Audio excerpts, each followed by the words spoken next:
சற்று முன் கிடைக்கப்பெற்ற மிக மிக முக்கியமான செய்தி ஒன்று வெளியாகியிருக்கு.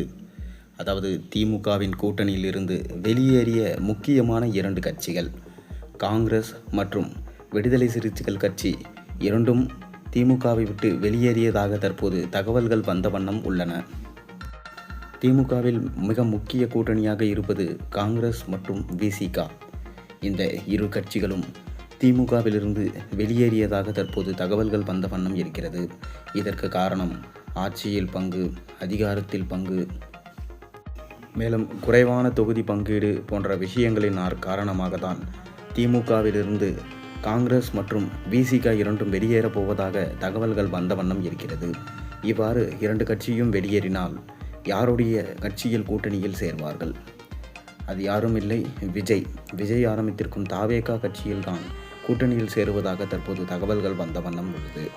ஆட்சியில் அதிகாரத்தில் பங்கு மற்றும் கேட்கும் தொகுதிகளை வழங்குவது போன்ற பல விஷயங்களை 2 கூட்டணி கட்சிகளுக்கும் சாதகமாக தாவேகா வழங்கவிருப்பதால் 2 கட்சிகளும் திமுகவிலிருந்து பிரிந்து சென்று தாவேகாவில் இணைவதாக தற்போது புதிய அறிவிப்பு ஒன்று வெளியாகியிருக்கிறது.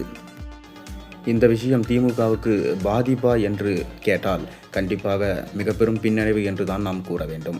அதற்கு காரணம் மிக முக்கிய இடத்தில் இருக்கக்கூடிய 2 கூட்டணி கட்சிகளும் விலகுவது திமுகவுக்கு பலத்த அடியாக இருக்கும். ஏனென்றால் கூட்டணி இல்லாமல் திமுக இதுவரை தேர்தலை சந்தித்ததே கிடையாது. கடந்த 2011 தேர்தல் கூட இருக்கலாம். அந்த தேர்தலில் கூட கூட்டணியோடு தான் களமிறங்கினார்கள். அப்படி இருந்தும் அவர்கள் தோல்வியை தான் சந்தித்தார்கள். சூழல் இப்படி இருக்க கண்டிப்பாக கூட்டணியின் பங்கீடு, அதாவது தொகுதி வாரியான பங்கீடு என்பதை மீண்டும் சரி பார்க்க வேண்டும். தொகுதிகள் எவ்வளவு வழங்க வேண்டும் என்பதை சரிபார்க்க வேண்டும். இல்லை என்றால் கண்டிப்பாக திமுகவுக்கு ஆபத்து தான் என்று சொல்லப்பட்டு வருகிறது. ஒருவேளை தொகுதி பங்கீடுகளை அதிகமாக கூட்டணி கட்சிகளுக்கு கொடுத்தால் அதுவுமே திமுகவுக்கு உட்கட்சி பூசலை ஏற்படுத்திவிடும். இதனால் திமுக கண்டிப்பாக கூட்டணி கட்சிகளை விலக விடாமல் பார்த்து கொள்ள வேண்டும். அவ்வாறு விலகினால் தாவேகாவிற்கு அது மிக பெரும் பலமாக மாறிவிடும்.